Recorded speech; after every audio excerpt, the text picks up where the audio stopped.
A 30-year resident of Rhinelander, Paul Hafarsky, hit a major milestone this weekend celebrating a century of life.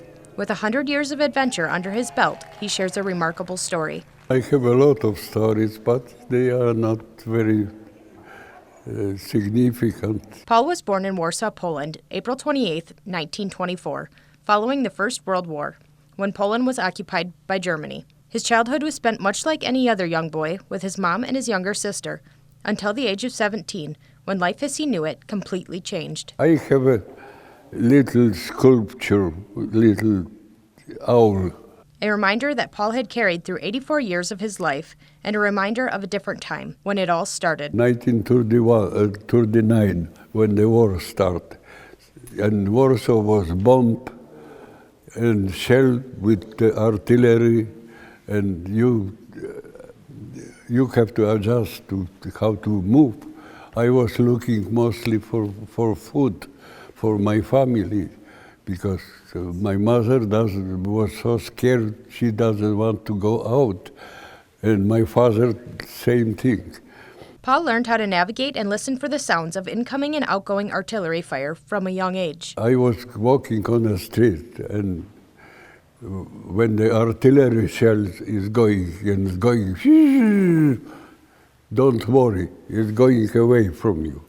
But when going and going, flop, flop, flop, flop, flop, find the deepest hole you can find and lay down.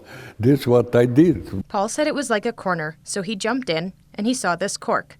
So he bent to pick it up, thinking, this is a nice looking thing.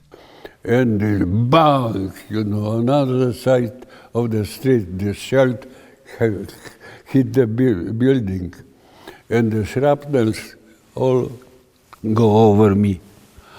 If I will be standing, I will be dead. Paul was 17. He said at the time the Germans were hunting for workers and put young people in the military. Factory doesn't have a worker.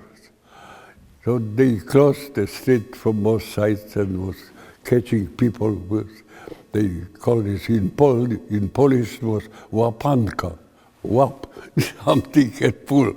Poor people who couldn't prove they had work in Warsaw got thrown on a truck and sent to Germany to work.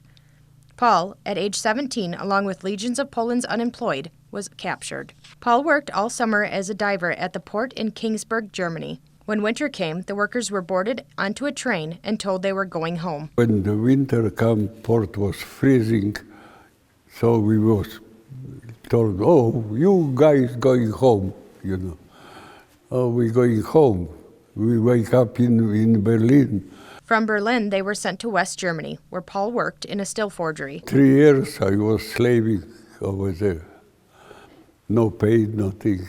When the war ended, Paul spent the next 5 years trying to find his family, which were now anywhere between Poland and Germany. After 5 years of searching for them in Germany, Paul went back to Poland, which was no longer the place he remembered from his childhood. Paul worked for 20 years under a Russian occupation in Poland, and during this time he met his first wife and started a family. The Red Cross located his family in the 60s. During those 2 decades, his sister had married an American soldier and brought her mother along to the United States. They start program of family reunion, so I can apply for a visa to United States, Takes about 3 years to get a visa. After Paul was granted his visa in 1965, he came to Milwaukee, Wisconsin, where he was finally reunited with his mother and his sister. It was another 6 months to send for his wife and children. It was finally time to start a new life. I start with $5 in a hand. That's all what I have. And